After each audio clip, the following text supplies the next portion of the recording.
Hey out there, admins, how we doing? Happy MLK Day. I'm a little under the weather today, so forgive me for not being too loud.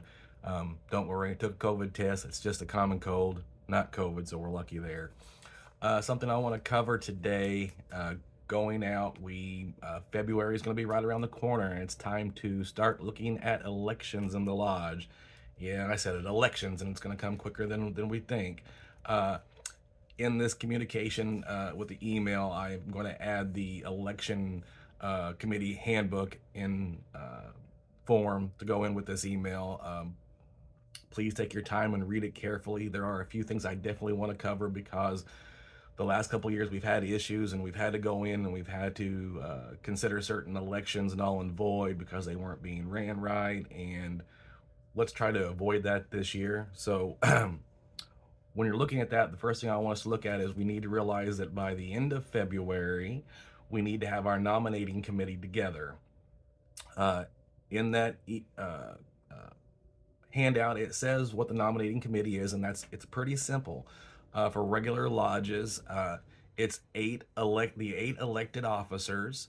And I know I'm going to get some phone calls saying, no, we have nine. No, the junior past president is in on this, but he's not an elected officer. He is an officer by right of position. He's not an elected officer. For those lodges that are using the one trustee system, obviously you're going to have two less than that. So it's going to be your six officers that are on this. So it's your elected officers, your junior past president. It's five past presidents in juniority if you have them. You may not have that many, but it says on there as many as possible, up to five. Then the president picks five regular members to be on that nominating committee. Now, we need to make sure we're doing this because we've not been doing nominating committees right. And that's when someone's calling in to Moose International and saying they weren't done right. And then the election is considered null and void. If the president can't find five people fairly quickly, I would advertise in the lodge somewhere in the newsletter, social media, whatever, and ask for people, because what's happening is we're not getting five people for a complete committee, and then someone's calling and saying, well, I didn't even know about it, I wasn't even asked, I would have been more than happy to volunteer, and then we find out that they didn't have a proper nominating committee. So please read this guideline. Make sure you have your elected officers, your junior past presidents if you have enough, or your junior past president plus past presidents if you have enough, and five regular members for the nominating committee. And that has to be set by the end of February. Then it's going to go through the other instructions of the timelines of what they have to do. Also, remember that when it comes to it, the nominating committee should be verifying people for their qualifications, see if they qualify for that position to start with, and based on their leadership skills. The nominating committee can turn people down, saying, well, so and so, we don't know of any leadership skills. He kind of he's come out of the woodwork, or he comes in the lodge, but he's never helped whatsoever. He's just a regular Monday day beer drinker, and so therefore we're not looking at nominating him. That can be done.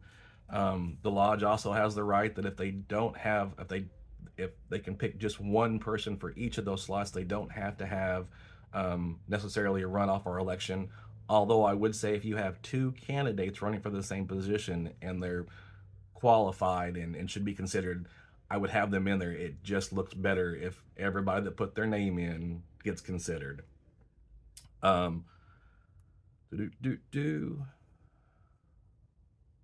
Also, something that was a big deal this past couple of years is lodges having or using the Australian ballot without proper approval. So elections should take place on the first meeting in April, and they should be taking place at the meeting during the meeting. The Australian ballot is when you give people a set window to come in and place their votes. And I know a lot of lodges have done this just thinking that it's better for the membership and not getting it taken care of right. So if you were a lodge in the last 2 years that have had your elections overturned or considered null and void, we've had to come in and do something, you do not have the right to do an Australian ballot. For all other lodges, you have to make sure your board votes on it and your membership votes on it, and they know they're doing the Australian ballot, and they should have a set time and day for when that's happening. That should happen on your election day, or I mean your general membership meeting. So the first general membership meeting in April, but you guys should be setting the hours for that. Um, and all along for this situation, you want to make sure you're documenting in your minutes for all your meetings that the nominating committee was put together, who's on the nominating committee. You need to make sure that we're putting on there when you should be putting in your minutes when the nominating committee has who was all nominated, and that takes place in your last meeting in March. And then anybody that wants to petition, they have the right to the week after, the week before the election, to turn in a petition to the administrator if they wish to put their name or someone's name in for running that wasn't nominated. So read that guideline. And in that handout in the back, there is a schedule of how things should take place. Please realize on those dates, there's a little star next to those days, and those are the general membership meetings in the schedule that should be happening. Now, don't get confused when you look at that handout, because it has on there Wednesdays, and that's just an example of when that lodge, this example lodge, has their meeting. So it says on there the first Wednesday of the month in April is when the elections are.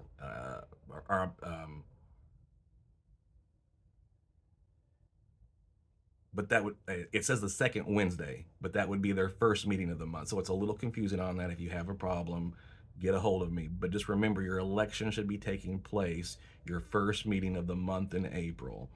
That helps you with your guideline. Then by the end of the month, that month, then you have time to install your new officers, and they take over on May 1st.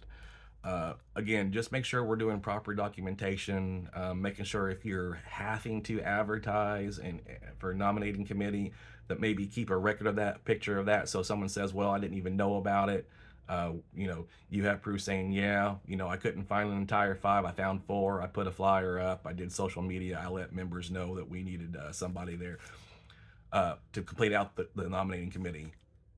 Also, what I would make sure you're doing is in the next couple of meetings, make sure you're saying, hey, we're looking for volunteers. Now, I get it. Some lodges have members show up to their meetings and some lodges don't. But you need to make sure it's in the minutes that you asked for volunteers to be on the nominating committee during the minutes, and make sure it's in the minutes, because that's what's happening.